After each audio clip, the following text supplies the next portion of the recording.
Boom, boom, burn, boom, boom, boom, burn, boom, boom, boom, burn, boom, boom, boom, burn, boom, boom, boom, boom, boom, boom, boom, boom,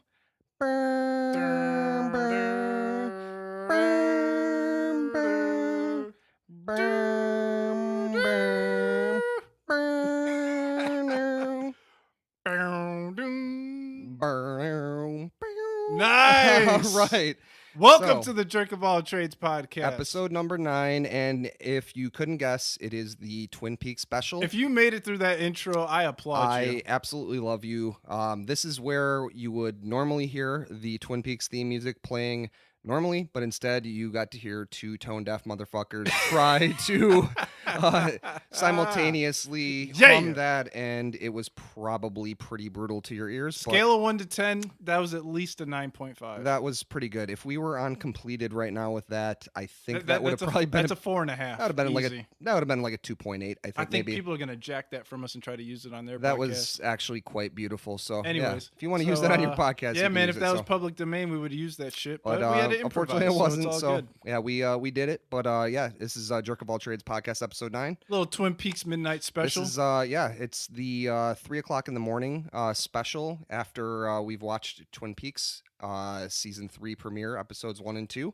And I think the only way that we can really start this, aside from ruining your ear holes with our humming abilities, is Eddie, hit him with it. It's time to go to work. It's time to go to work, guys. So Twin Peaks special. Let's do this shit. Episode 9, Jerk of All Trades podcast, Twin Peaks special. Let's hit it. So I think the best way that we can kind of start this show, aside from all the things that we've done already, is for me to talk a little bit about my background with David Lynch, with Twin Peaks. I have mentioned on the show that I am a pretty obsessive film fan, and I have been for a good number of years. And honestly, for my whole life, I've really been into movies. But David Lynch definitely threw me down a different avenue in the film world, and so I kind of wanted to tell the story about that. And then, yeah, we'll definitely be hitting the original show, and we'll be hitting the new episodes that just dropped. And yeah, it should be a fun episode. So. All right, so basically, my first exposure, and I mean, I'd been around the film game. I've been a horror fan since, I was knee-high to a grasshopper. So, I mean, I heard David Lynch, but honestly, hadn't really seen any of his stuff. And I remember I was with one of my ex-girlfriends, and we were at the video store. And I remember just walking around the video store. That was always, I loved the video store growing up. And so I continued to do that later on. And we were at the video store, and I remember a particular movie just caught my eye, which was Mulholland Drive. And I still have yet to see that. Do you have that? I actually do. I may have to sneak out of here. I definitely. I own every single David Lynch movie that there is, I think so. But yeah, Mulholland Drive. I basically I saw the cover. It's got a very interesting DVD cover that really calls to you. I saw it, and I was like, I need to rent this movie, and I need to see it. I just felt drawn to it. And so we did, in fact, rent that, and we started watching it. And I was enjoying it, but my ex-girlfriend was not enjoying it very much. And so she made me turn it off. And so I did, against my better judgment. And so ended up returning the movie to the video store. And subsequently, and I don't know the time frame exactly, but we were back at the video store at some point, and I was like, hey, I want to rent Mulholland Drive again. And she was obviously pretty adverse to that, but we did it anyway, and we rented it again, and we were watching it again, and once again, she was not enjoying it. And if you've seen the film, it's a very, very dense film. It's very hard to decipher and to figure out exactly what's going on, what the plot is. And which is what I love about David Lynch so much, is there is so much breadth to his films. You really can just obsess about them and delve into every aspect of them. And so anyway, we turned it off again, and I still felt myself drawn towards that. So I ended up renting it on my own. We were still together at that point, but I ended up renting it on my own, and I watched it, and I just absolutely loved it. And I didn't know what I watched, and I didn't fully understand it. And so what's the background of the movie? What is it about?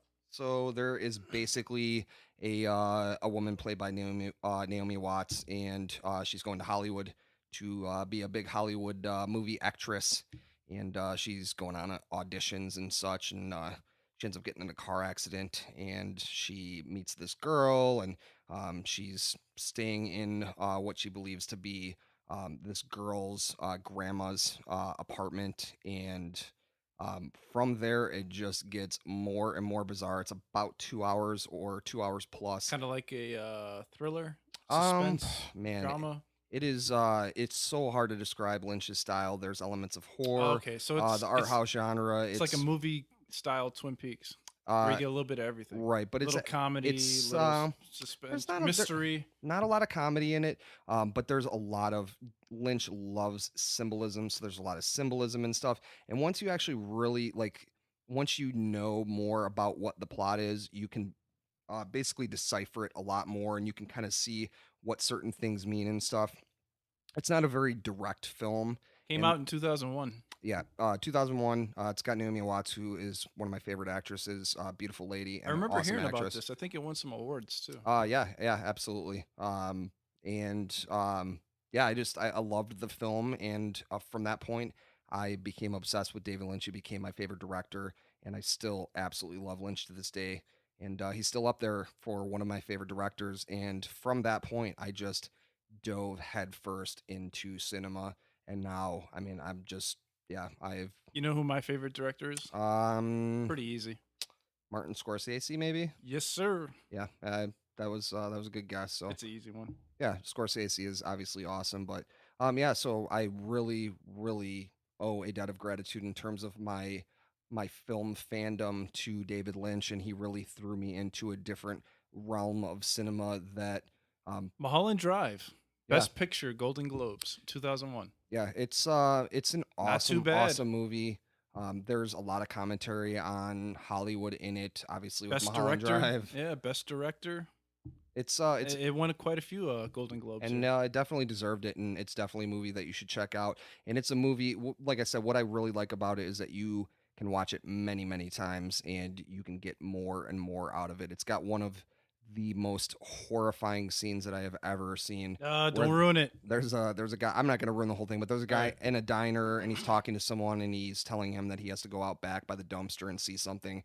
And yeah, it's really like someone recently was talking to me about the film, and I got goosebumps, and my hair was standing on end, not on my chrome dome, but just on my arms and stuff.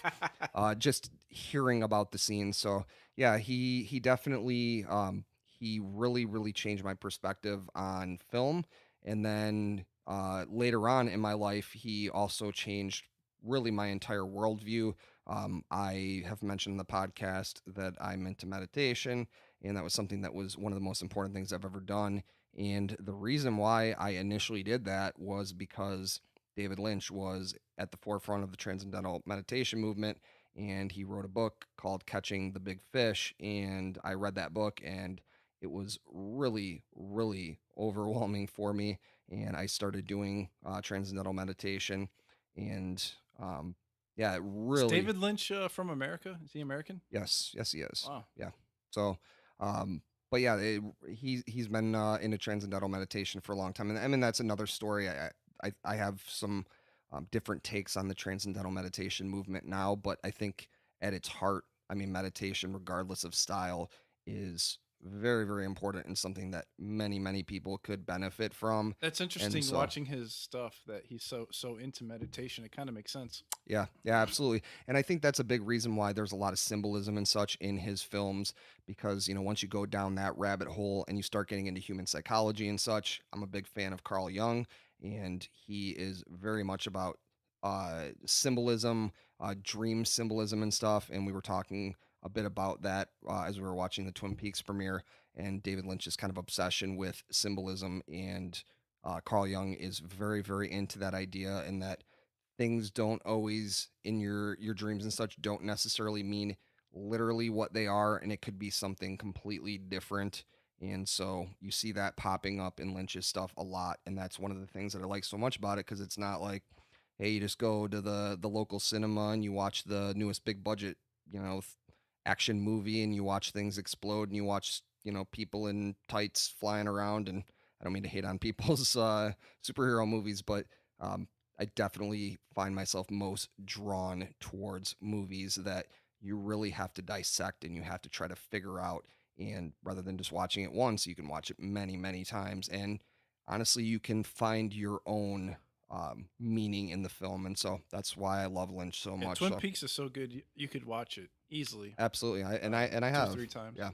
So with that said, I talked about my background. So Eddie actually had never seen Twin Peaks before, and of my suggestion and us doing this podcast, I suggested that that he watch through the show, and I lent him all the DVDs. I have, all the DVDs and the Fire Walk with Me movie, so I lent those to him. I wasn't really sure what he would think of it. We definitely have a different taste in cinema, and Yeah, so whenever Ray gives me something to watch, yeah. it's usually 50-50. I Yeah. mean, it's not terrible. I mean, your track record is Yeah. good and bad. I mean, it's not like I try to filter a little bit with it.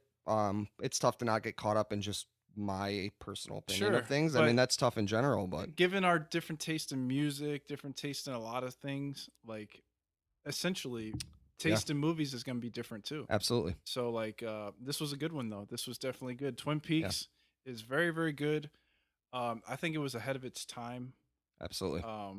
It's very compelling. It's got a very intricate story, like Ray was talking about.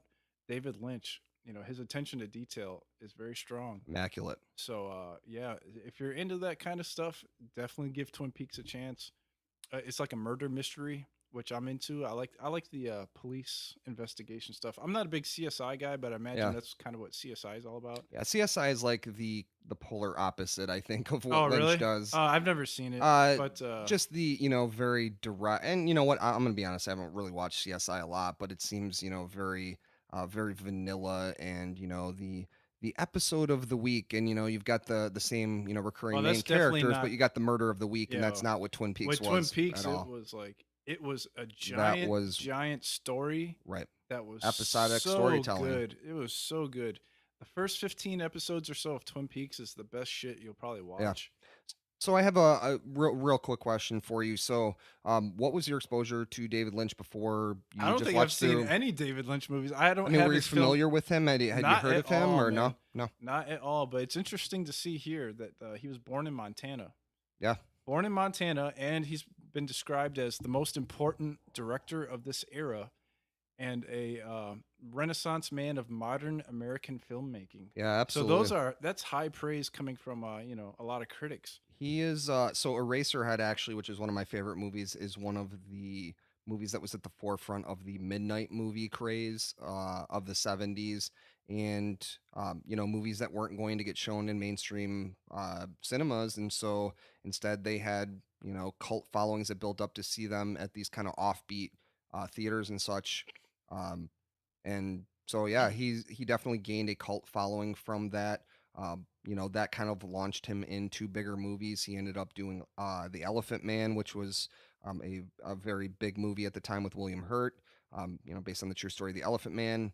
He ended up directing Dune, which I'm going to be honest, it's probably my least favorite David Lynch film out of anything. And there's been well documented. One of my other favorite directors of all time, honestly, probably my favorite director is Alejandro Jodorowsky, who was initially going to direct Dune, and he had some really, really crazy You're not talking ideas. about that movie with The Rock, N- Doom. no, no, no, Dune, Dune. It's Oh, yeah, I was like, he directed Doom. no, no, he did not. It's based on a very, very famous sci-fi book. So, Uh, probably, that's not a winner. Huh? a lot of people do like it. I guess David Lynch basically has disavowed it. He does not Really? like it whatsoever. He Hmm. doesn't want his name on it, which it still is. But Oh, of I guess course. he's had kind of a career long battle with studios and them trying to.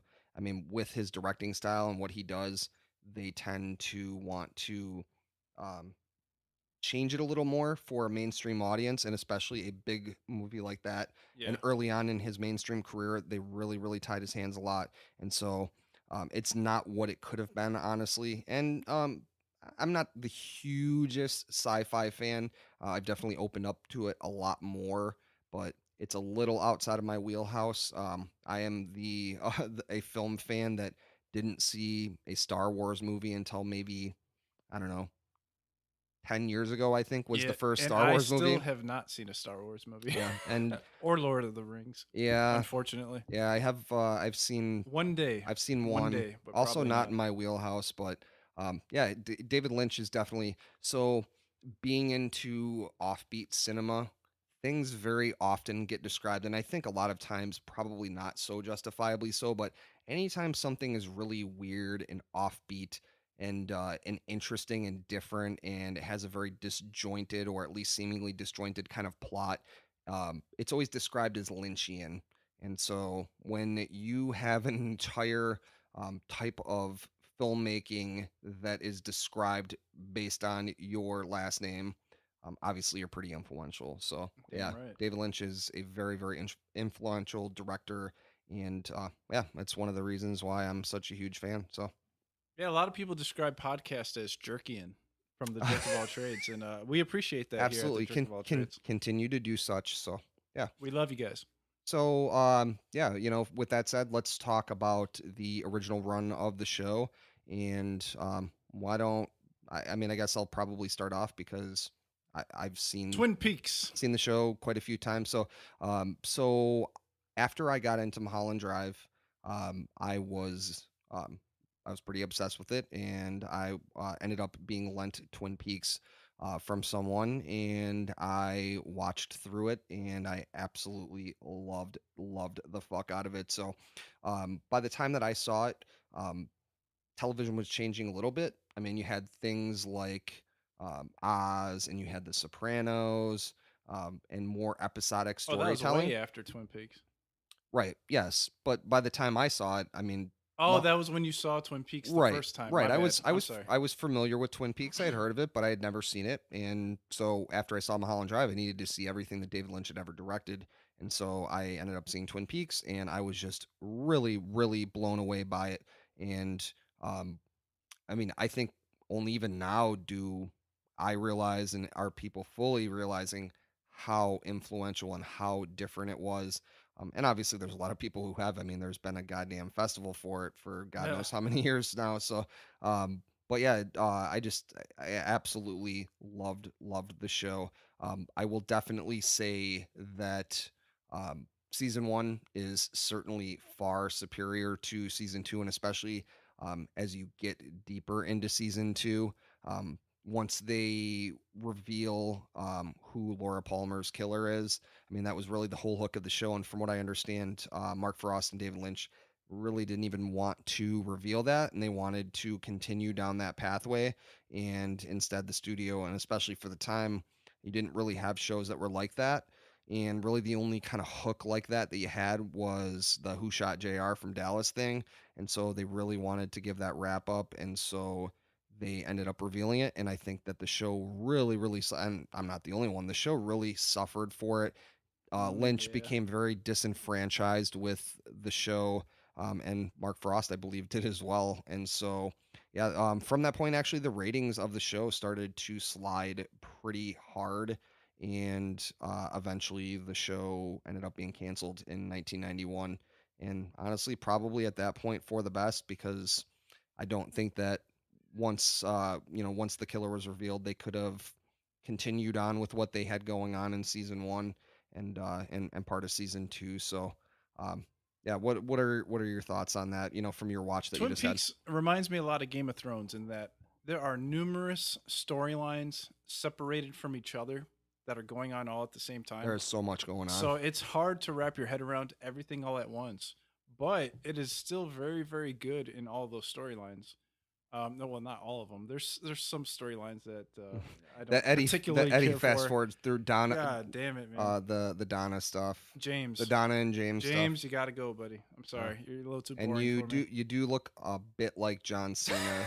So Yeah, James and Donna. No, I hear the trumpets going when I look at your face. So. after like episode 6 or 7, it was over with for me. I did actually. I like James, so But I'm not in agreement with that. But I mean, if you like Game of Thrones, you'll definitely like Twin Peaks. But Yeah, it's very detailed. Like I was saying earlier, there's a lot of different stuff going on all at the same time, but it all comes together. It Absolutely. eventually all comes back together, and you're just like, yes, this is so cool. Episodic storytelling. You can definitely tell that Lynch has his fingerprints all over it.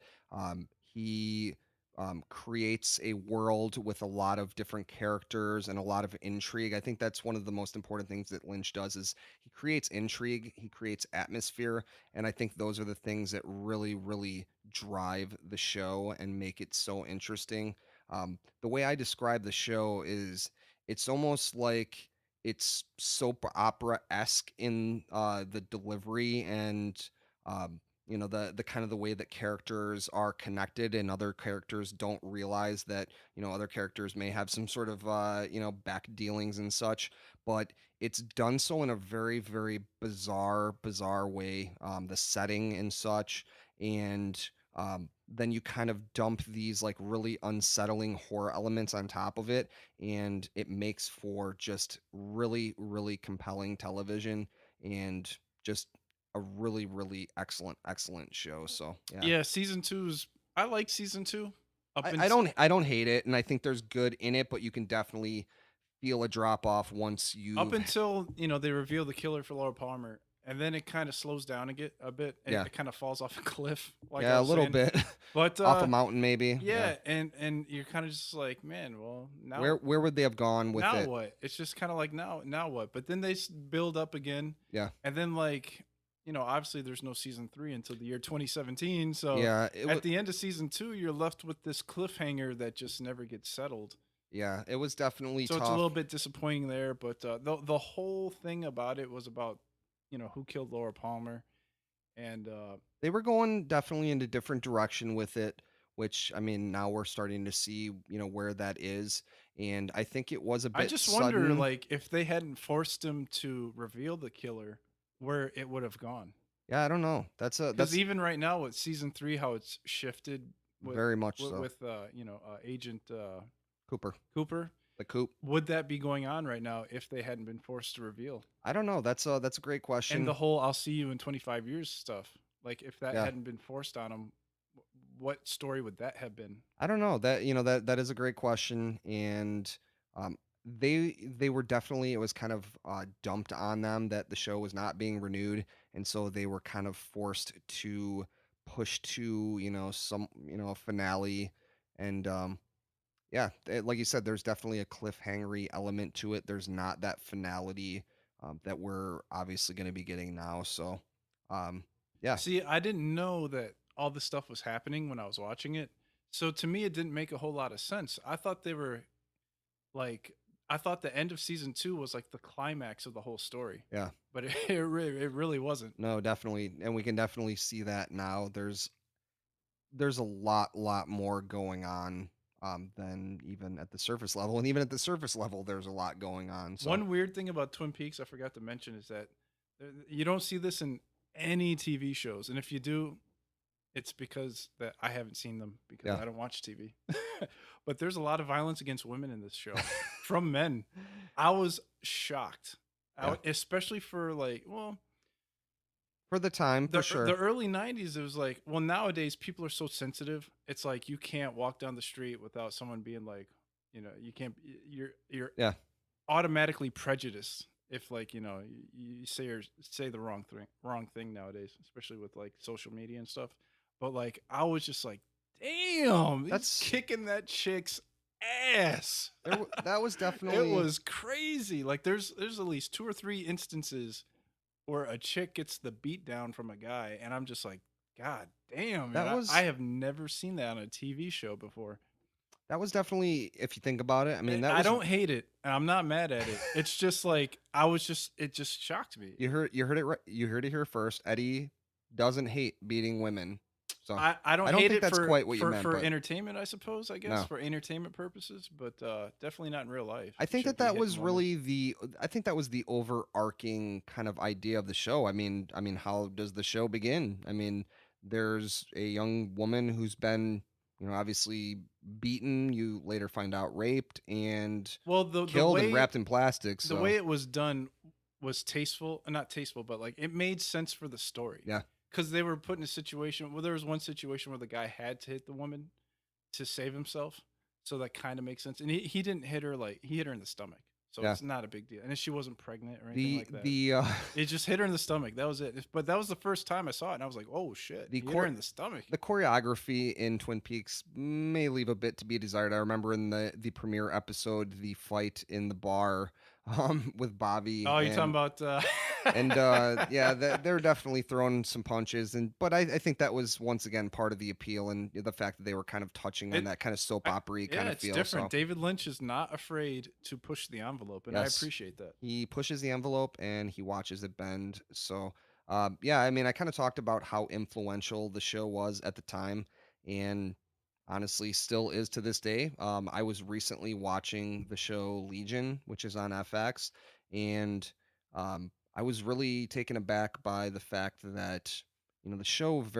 I mean, it's obviously not the same plot as Twin Peaks at all, but it really, really has that Twin Peaks vibe. And the big thing I think with Twin Peaks and one of the things that I like the most about it, and that I kind of touched on a little bit, was it creates this bizarre world with a lot of intrigue and a lot of questions and not a lot of answers, and it doesn't give those to you on a silver platter. And it may take some time for you to really fully understand what's happening. And Legion does that. And in my opinion, I don't think it does it quite as good as Twin Peaks does, but I think it does it pretty well. And then I kind of try to think about other shows that do that. And honestly, even to this day, there's not a lot of them. But even beyond that, I mean, the amount of media that has been influenced very directly by Twin Peaks, video games. I'm a video game player. Silent Hill. I mean, they've basically come out and said that big influence of what they were doing in Silent Hill was Twin Peaks. Deadly Premonition, which is one of my favorite games of all time, which is one of those so bad it's good video games, which are, I mean, honestly, that's pretty rare in the video game world. Literally is like a copy paste of Twin Peaks. It's so much fun. Alan Wake is another favorite game of mine, also very Twin Peaks influence. Wayward Pines, a show recently, as we were watching the new episode. I was commenting to my girlfriend about Wayward Pines and how much of a ripoff of Twin Peaks it was, and how disappointingly bad it was. I actually stopped watching it because I did not enjoy it. A show that I did really like, The Killing, also very, very obviously influenced by Twin Peaks. So you can see the fingerprints of Twin Peaks on so much media, even to this day. And for a television show to 25 years later, still be, around and people are obsessive and influenced by it is really, really impressive. I think I know why Twin Peaks was so popular. Why is that? Because Shelley is so damn fine. Shelley is pretty God hot. damn it. She's no Audrey, Holy but fuck. she is Shelley no can get the Audrey. D all day, every day, as far as I'm concerned. Yeah. Audrey too, actually. Yeah, Audrey is. Audrey's hot too, but she's more like subtle about it. Yeah, she's got the seductive thing going on. I was pretty obsessed with Audrey when I first saw the show, and even to this day, yeah, she's a beautiful. I can't wait to beautiful see her in lady, the so. new show, man. She was Yes. a no show in the first She no one. show. We should are we doing spoilers for or I mean, I think that as we get to as we round episode one as, of as we season round 3? the base to that, I think that we're gonna probably talk about the Shelley's plot. still looking good too, by the way. Yes, absolutely. She was in the new episode and she looked really good. So Hell yeah. yeah.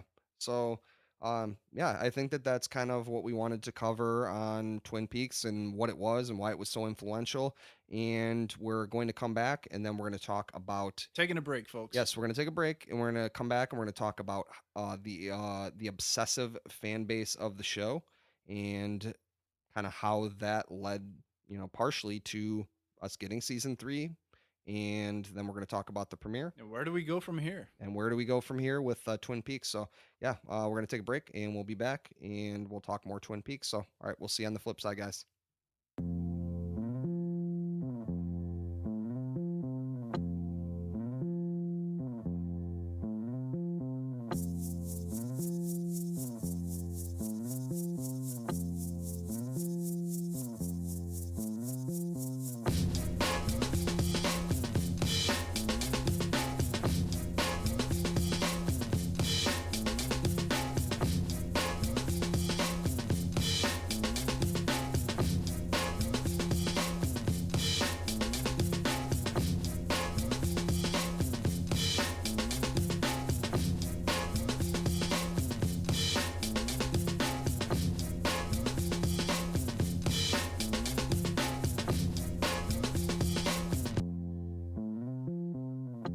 All right, guys, we are back. Jerk of All Trades podcast, special Twin Peaks edition. Before we continue on, we wanted to hit you with some social media. And to get at us, you can hit up that iTunes, Jerk of All Trades podcast. Go ahead and search for us on iTunes. Give us a review if you would like. Give us some Even if you don't comments like, if you would like. And then download that motherfucker if you would like. please. And we would We would love definitely it. appreciate that shit. iTunes is pretty big, and we're trying to show iTunes what's up over here at the Jerk of All New and Trades. noteworthy. So just trying to do the damn thing. Stitcher, we're search for us, Jerk of All Trades podcast on Stitcher. Don't forget to click that thumbs up button, and I believe they do have a settings option for downloading on Stitcher as well. Yes. So go ahead and do that if you please. And then SoundCloud, soundcloud.com/Jerk of All Trades podcast. We are up in that B all day, every day. Yeah. You can download us on there too, correct? Yeah, I absolutely. believe so. Yep. RSS feed, whichever way you get your podcasts. We're on iTunes, so we are pretty much on all of your favorite podcast apps. So just search us up, and we will be there. And of course, Jerk of All Trades podcast, JOAT podcast.com, the home of Jerk of All Trades podcast. Yes. Anything and everything you need right there, JOAT podcast.com. Support JOAT. Give us your monies. Yes, indeed. Give us all of your money. This please. is a stick Not up. all of it. Just This is a stick up. If you don't want to get hurt, you give us all your money. just whatever pocket change you were gonna throw in in the trash or something, send it to us instead. So Yeah, we don't accept any wooden nickels here though. No wooden make sure nickels. You shine that bitch up. Make No. sure it's silver. yeah. Anyways, email jerkofalltradespodcast@gmail.com. Send that fan mail, send some critiques, send some love, and we'll send some right back at you. Absolutely. And then social media, we're everywhere up in this.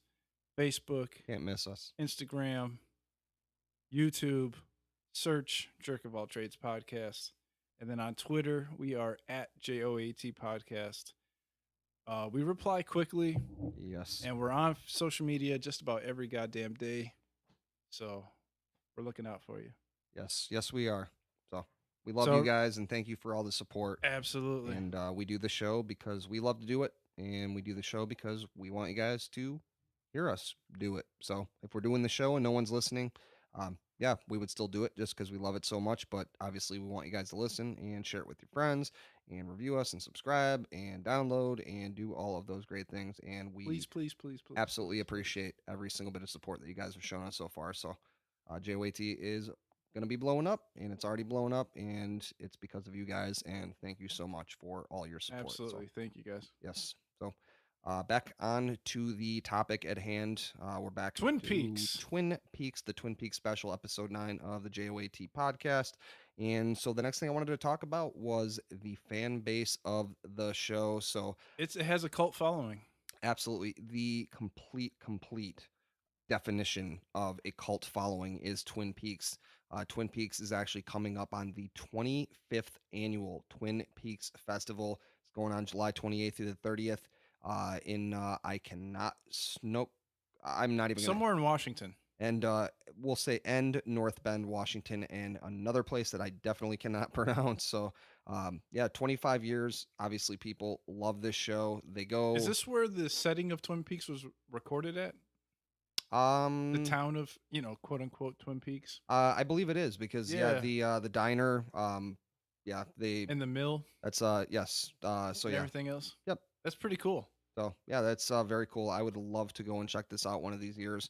I have not done that before, and I would really like to do it because I count myself in the cult following of Twin Peaks, and so I would love to go and check that out. So yeah, Cult following of David Lynch, too. yes, I'm sure a lot of those guys going to that are big fans of his movies and stuff as well. absolutely. Yeah, I would assume. I would definitely enjoy going to that, and maybe I will make it a point to go and check that out. I can't imagine how jam-packed it's going to be this year with the return of the show after 25 freaking years. So, Oh, yeah. yeah, basically in 2014, kind of, out of nowhere, it was announced that Twin Peaks was going to be coming back to Showtime. They were initially going to do a 9-episode deal, and it was announced, and it was happening. And then all of a sudden, later on that year, um, it was no longer happening. Apparently, there was some issues with David Lynch, obviously, and especially at this point in his career. He has a very, very particular vision and what he wants to put his name on, and the entertainment that he wants to create. And apparently, things were not going so swimmingly or so swammingly with Showtime, and thus he had announced on his social media that hey, he was dropping out. He wasn't going to be a part of it anymore, and I think that everybody was pretty much in agreement that Twin Peaks did not need to come back without David Lynch. He wanted more money to be able to do the show in the way that he wanted to do it, and he wanted the creative um, versatility to be able to do what he wanted to do. And so there was a time where it was not going to happen, and there was some petitions that were created online, change.org. There was a very large one with over 20,000 people that signed it, to try to get David Lynch back on the Twin Peaks bandwagon, and get him to be able to do it the way that he wanted to be able to do it.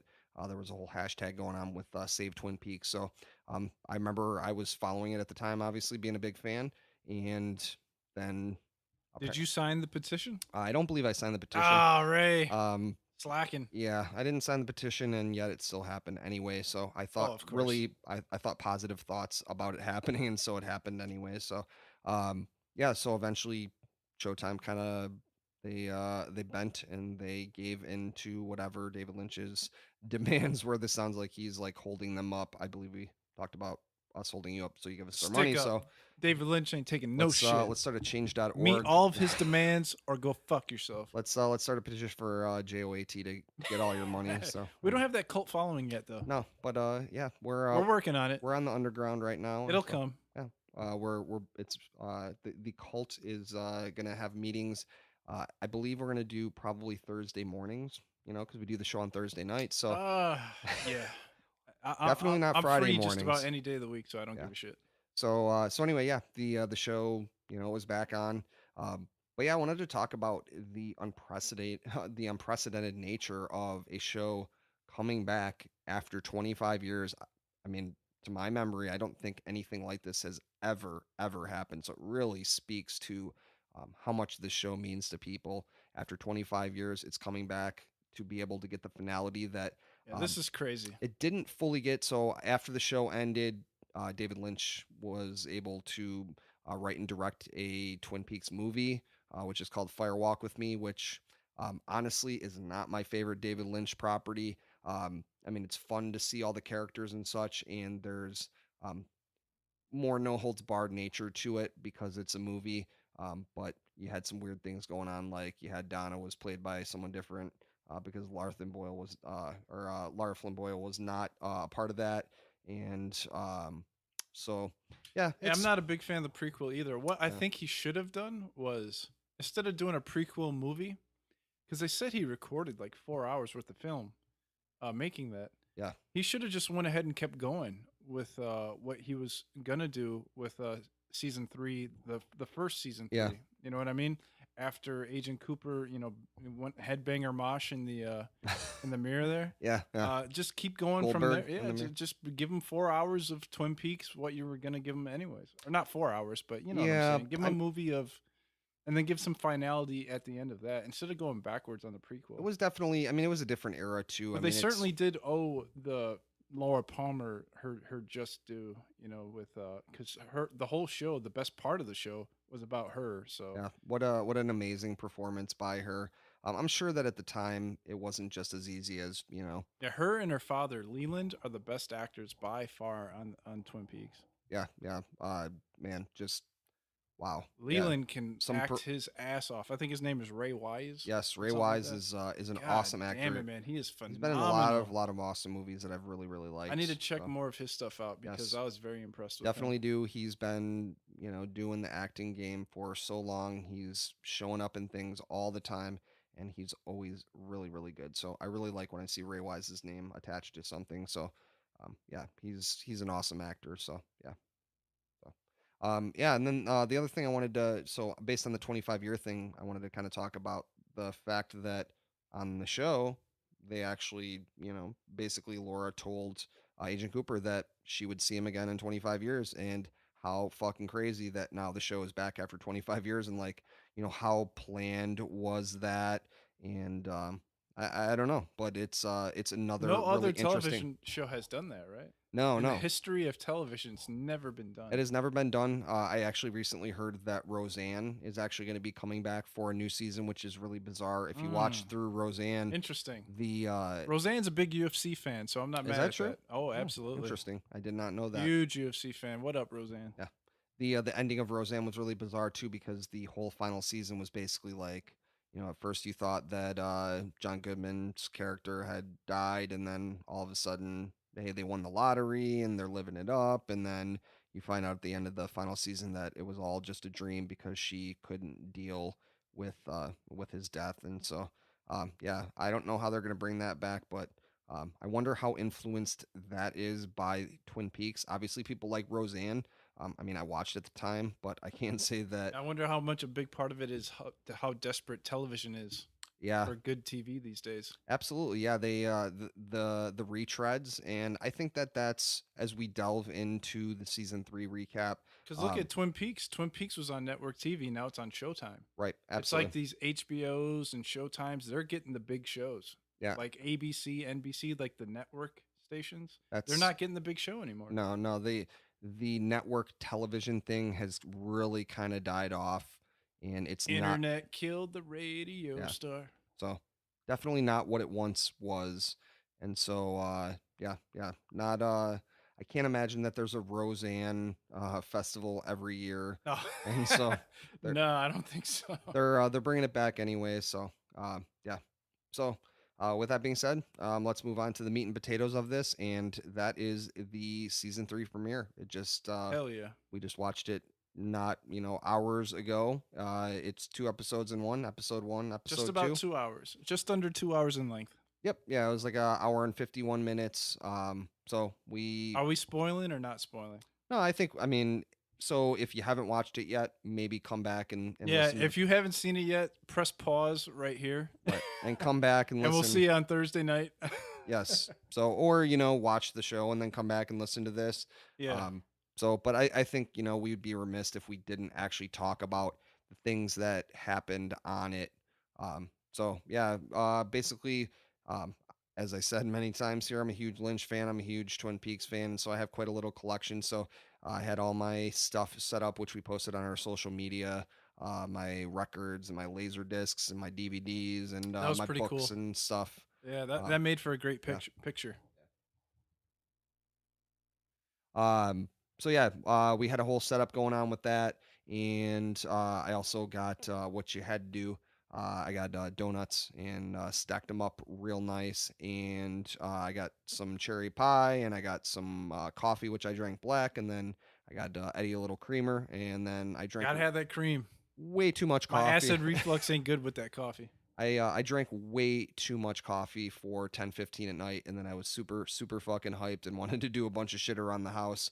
And instead I watched Twin Peaks season 3 premiere, which honestly I wanted to do more than, clean the house or whatever. But yeah, way too much coffee. Don't drink coffee at like 10:30 at night. It's probably a bad idea. Then you do podcasts at like 3 o'clock in the Yeah. morning. But so yeah, anyway, yeah, the meat and potatoes. I guess I'll throw to Eddie, and I want to hear what Eddie's thought process was on the premiere. And he just finished season 1, season 2. He watched Yep. Fire Walk with me literally today, I binged the fuck out and of then he that came shit. in and he watched the season 3 premiere. So I'm interested to hear what his thought process is. So Well, there's certainly a bigger budget for season 3. And it was certainly different. A lot of these guys are older now. Agent Cooper, a little bit older, a little bit, a little yeah, bit longer hair. Not quite as personable as the guy in the red room there. yeah. But no Audrey, no Harry Truman, no Donna, no Bobby. So you're kind of left feeling, You did. Oh no, yeah. Sorry, you didn't. Yeah, sorry. We saw James, not Bobby.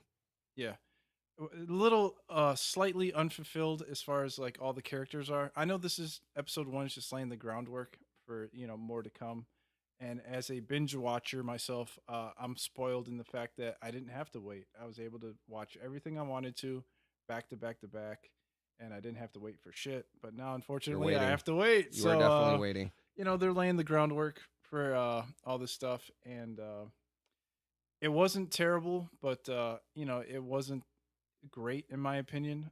Definitely give me the unfiltered Eddie the Jerk Yeah, I keep it opinion on real. it. So I'm, I definitely want to hear it, and I I'll give call you it the way I mine see too. it. It it was it was so long that it's hard to take bits and pieces out of it. It's hard to get behind the new characters that they introduced Yeah, this episode because you want to espe- see the familiar yeah, faces. especially just after watching the entire first two Yeah, seasons. I'm so invested in those guys. Like those guys were my guys from Twin Peaks. you want your Twin Peaks friends, Especially Mr. Mayor, man. Mr. Mayor is, I know he's probably dead now, but Mr. most Mayor likely. Yeah, is the shit, man. Season two, there's not many highlights of season two, but Mr. Mayor in season two is the funniest fucking thing that you'll see in the fucking Twin Peaks. I enjoyed the hell out of Mr. Mayor, and he's nowhere to be found in this season.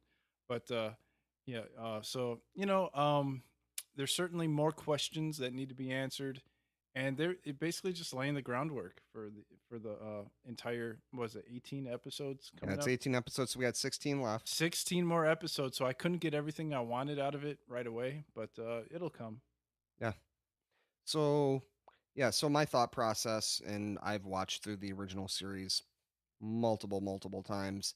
Um, I've definitely watched season one quite a few more times than I've watched season two.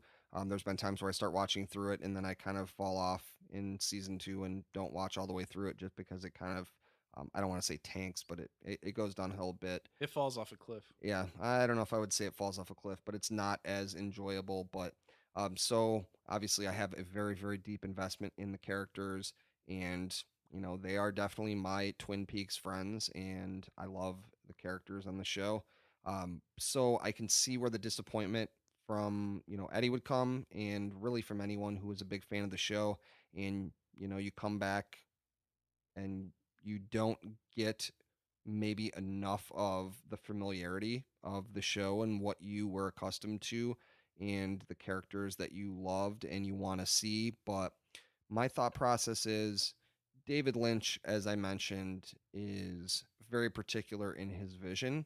And I don't think that he would just retread Twin Peaks just to put Twin Peaks out and just to slap his name on something and just throw you right into Twin Peaks and give you everything you want, because that's not the kind of director that he is. And so this definitely, while it had some familiarity, there was a lot of Red Room stuff, and you got to see some stuff at the police station, and you There was a definitely, lot of murder in this yeah, episode. this was the most violent Very, violent thing very that David Lynch has ever put his name on different. for sure. It Yeah. had lots of special effects, a lot more CGI, Yeah. which I'm a big fan of.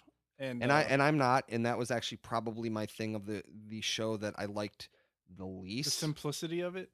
You mean the simplicity of the original Twin Peaks? No, I just I thought some of the CGI was a bit heavy and a bit distracting when they were in the red room. It was kind of Yeah, green screeny and such. I know what you're saying. But I thought that when he really went overboard with it, I could think of some moments like the weird creature thing that was inside of the Oh, looking station thing. yeah. It was just so ridiculous and absurd, but I loved it because it really just took it to 11. More mystery.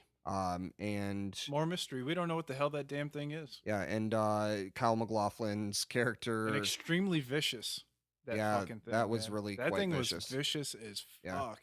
fuck. Kyle MacLachlan's character kind of falling into space time, and That yeah, was corny. I, Yeah. I I liked it actually. I liked it. I Yeah. thought when they took it balls to the wall to 11, I thought that it made it more palatable. But I guess my big thing was I thought that this really did It what reminded me of Get Out a little bit.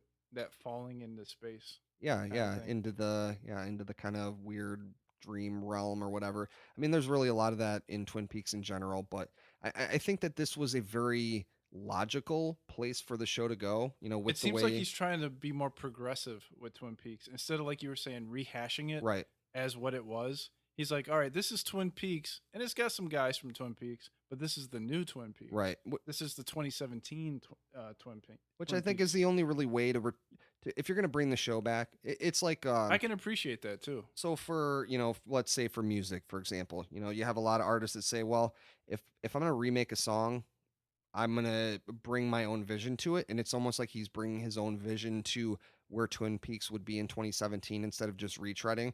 And obviously, you're gonna get a lot of the familiar Twin Peaks stuff as we go along. I mean, this was only 2 hours of an 18-hour run of this show, and so there's Yeah. gonna be a lot of that.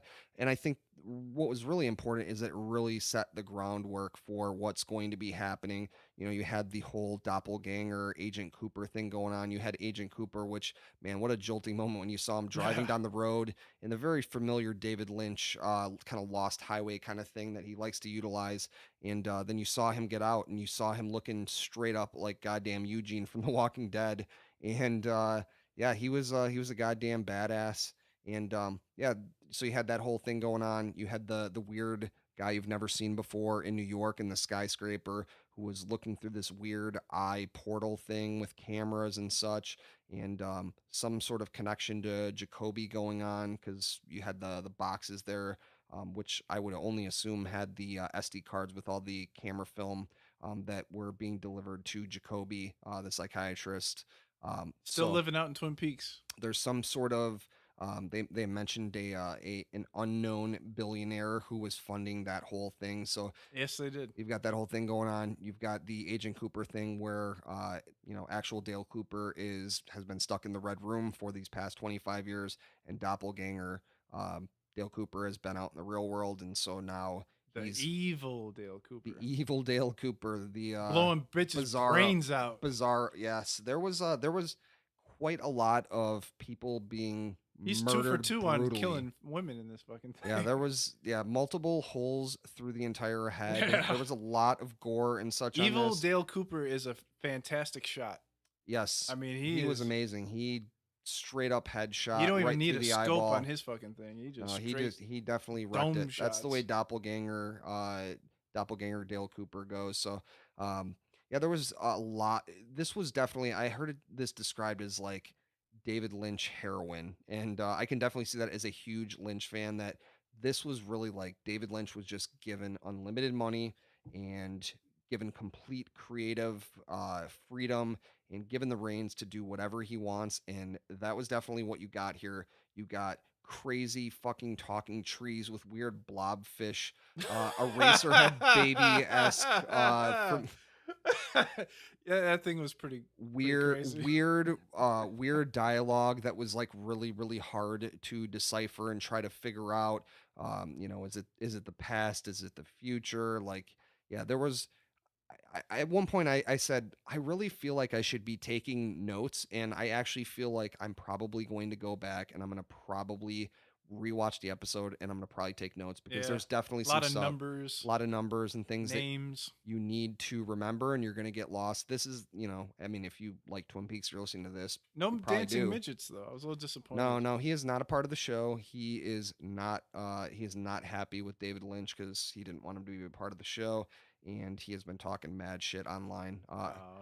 He actually on the original show did say the next time that you see me, I won't be the same. So um, I'm speculating Michael Cera is going to be on the show, so maybe Michael Cera will be like the slightly grown version of him. So That'd be um, funny. but yeah, I think that this was really, really a logical place for Twin Peaks in 2017 to go. And personally, I mean, as a David Lynch fan, I mean, this was like a wet dream, and I really, really enjoyed what they did, and I cannot wait to see where they take it. I really think that they've set the groundwork.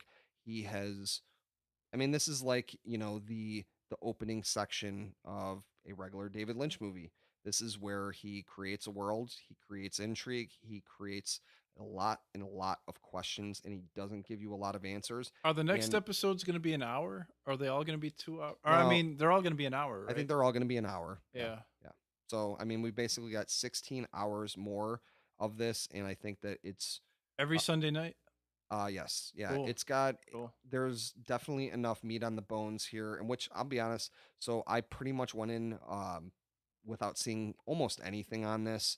I didn't, and there really wasn't a lot to see either. I mean, there wasn't a lot of like, hey, here's the full trailer for Twin Peaks season 3, which I think was good. I wanted to go in it, and I didn't really want to know a whole heck of a lot, and I didn't want to see a lot of specifically what I was going to see on the show, and I just really wanted to take it in. And yeah, I didn't love every single element of it. Like I said, some of the CGI I thought was a little uh, bizarre, but I think that it honestly kind of fits in with what Twin Peaks does. The original show, there was definitely an odd quirkiness. Like I said, some of the fight scenes and stuff were really, not what you would expect. They're not the Raid. So if you've seen the Raid, you've got the best choreography of a movie ever, and Yeah. that's not Twin Peaks. And I think that this kind of feeds into that because it's got that kind of quirky, kind of kind of element going on in it a little bit, and so they There's an definitely hit element of that. realism to his fight scenes, though. Yeah, yeah, absolutely. Yeah, because yeah, you're not going to see, super super intense choreography in a The most normal ass fight. athletic guys, yeah. Right. Yeah, that's not who you're seeing. And I think we were really commenting. One of the interesting things that David Lynch does is he's really able to find kind of the most bizarre looking people. There was a particular female on the show, and I mean, I'm not here to comment on people's appearance all that much because hey, I'm not freaking I don't know, who do the kids think are You ain't exactly Brad Pitt over I there, was gonna buddy. say Brad Pitt, but yeah, I didn't know. Nah, I don't It's know. I'm not on the cover of People. Justin Bieber? I'm not. Justin Bieber. No, I don't want to be the fucking Beeb. God damn it. I like to think I'm a little more attractive than fucking Beeb, and I'm a lot funnier and more talented. But anyway, yeah. He's not gonna appreciate that. There was a particular female on the show, and I mean, He's if also Canadian. yeah, well, I mean, we want to move to Canada, I think, right? We're loving Canada on the previous episode, so Maybe. it's kind of cold there, but I gotta talk with Mr. Trudeau first. yeah. But yeah, there was a particular lady who really looked like an alien. Like I was like, whoa, her eyes are like really, really, really far apart. I can't imagine what her glasses would look like. The middle bridge of her glasses just has to be huge. But I mean, she was a pretty lady, but No, she was cute. yeah, yeah. But and with that being said, god damn it, where was Audrey, man? I want to see Audrey. Oh yeah, I know. I want to see her smoking in the bathroom and doing her super flirty, seductive little head movements and such. So I wouldn't have been mad at some Audrey yeah, up in there. she was missing in action. There was definitely a few people that we didn't get to see yet, and I know it was upsetting, for some people probably, and myself included, to have people that you really wanted to see again. I remember seeing Lucy and Andy for the first time, and I was just like, man, I love them, and I was so happy to see them. And there's definitely a lot of other characters that I want to see that I know that are going to be a part of it. Bobby, for example, Audrey, obviously, but I mean, Harry Truman, the detective or the sheriff. I don't even know if he's going to be on the show. Man, Honestly. he's not on the list. I honestly don't remember. There's like Oh, 235 people on the list, so I he can't was keep one of track. those guys that got his role reduced Yeah, significantly. definitely. I thought he was gonna be like the main character, but it ended up being Cooper. Yeah, the From Coop. the pilot of I want my season Diane. one. I want my Diane. I want to see Coop on the goddamn tape recorder. I did like there was some Easter Yeah, egg I was shit. gonna ask you about that during the show, but I didn't want to talk too much about it. I was gonna say where is his tape recorder? Evil Coop actually had the tape recorder. Did you not hear? He did, but he wasn't like it wasn't. Well, the he wasn't. same. He wasn't. Well, I mean, he's Evil Coop. He wasn't. He wasn't using it to talk to Diane. He was Yeah. using it to. And that's another thing about season 2 about Twin Peaks going into season 3 back in the day. I wanted to see Diane. I was like, where is this chick? I think that was that was really a big intrigue of the show. And I think Yeah. that as you watch the show, you couldn't help but feel like that Diane probably didn't exist and Yeah. that, he It was was just like a mechanism. right. for It him. was just it was a coping mechanism or whatever it might have been. But man, I love Dale Cooper, and he's like honestly one of the greatest characters of all time, and I love his innocence and such. And yeah, he His just intelligence. he loves Smart guy. he loves man. a good piece of pie. He loves a good cup of coffee. Donuts. He loves donuts. He loves the smell of fir trees. And He in likes the goodness of Twin Peaks. he likes the goodness of the world, and definitely evil doppelganger, evil Bizarro. Dale Cooper likes shooting He people likes in the to goddamn kill. head. Yeah. His He's the exact opposite. his kill death ratio was actually quite high in this thing. Oh, So we forgot a guy that wasn't in this episode. who's that? Bob. Oh yeah. No Bob this Yeah, episode. Bob- Unless he's hiding somewhere and we didn't see him. So Bob is the actor who played Bob is actually dead. Oh, Um, my bad. So R.I.P. Bob. but, actor guy. I actually think that if you're really familiar with the show, that Bob was not missing in action in this. I mean, Yeah, Bob was everywhere. Bob was definitely everywhere. I mean, Bob clearly has control of Doppelganger Cooper, and basically I think the main driving force of where this season of the show is going to go is, you know, regular ass lovable Dale Cooper is been stuck in the Red Room Black Lodge, and he's gonna get out and he is gonna fuck up Doppelganger Dale Cooper, and I can't wait to see those fight scenes because they're gonna be Huh, fucking awesome. that'd So be interesting. yeah, I think this next up 16 episodes should be very very interesting on the journey that it takes us. And fuck, here's the bottom line. I'm definitely looking forward to next week because Yeah. you know, I want some more Shelly and I want some Audrey up in this bitch. Yes, I think that in time we will definitely get those. But I think my biggest takeaway is, God damn it, man! I am so happy because my favorite television show of all time, for its ups and its downs, it's unlike anything I'd ever seen, and it completely changed what I thought of as good television. David Lynch changed what I thought of as good cinema, and I'm just so happy to have in an unprecedented move this show back for a season 3, and any critiques that I can make of it. Um, Honestly, I'm just happy it's back. I'm I'm just happy happy it's you back. referred me it because obviously we were very young when the show came out. Yeah, I was like And 7 years old, so yeah, a little too young. I had another friend that told me about Twin Peaks, and he's hit or miss like you with the referrals. I have the best opinion on things But ever. you guys are right. Twin Peaks is the shit, and I would have never watched it without you Yeah, guys telling me about it. And yeah, I'm glad that I took the time out to give it a chance, and it was very very good. So I wouldn't say it changed my life or anything, but I mean, I enjoyed the hell out of it. So it was a very good TV show, and if you guys like, intricate storylines with compelling story writing, Twin Peaks is your show, man. Give it a chance. You know, absolutely. And if you have not seen the show and you're listening to this part, what the fuck are you yeah, doing? if you made Not it that this far, you truly love us. not that we don't want you to listen to the podcast, but god damn it, you need to go Go in watch some fresh. Twin Peaks. Watch some Twin Peaks Just if you haven't. watch the pilot. It's an hour and a half long, and if that doesn't hook you to keep going, then just drop it. Just let it sit. But give it a chance because Absolutely. you'll be glad that you did. Yes. So, all right. So I think that is about all we have to say about Twin Peaks. Time to go home. Definitely check it out next week. The There Twin will Peaks be special. season 3, episode We're not doing 3. this every week. This was No, just a no, one-time deal nope. for Twin Peaks. Yep. So we'll be back on Thursday, and we'll have our normally scheduled programming and our normal Jerk of All Trades rotating set of funny, Same jerk interesting. time, same jerk channel. Yep. Except depending on how long it takes us to edit, it might not be the exact same time, but Yeah, roundabout roughly. roundabouts. So Same jerk estimate, yes. ETA. So We love you guys. yes, Twin Peaks. Thanks for hanging special with is us out. Yeah. on the Twin Peaks special. And we will be back Thursday night, and we can't see you wait guys. to tear this shit the fuck up. Yes. So we love you guys. Jerk of All Trades podcast, episode 9, Twin Peaks special is in the books. So we will see you on Thursday, guys. Bye-bye. And bye.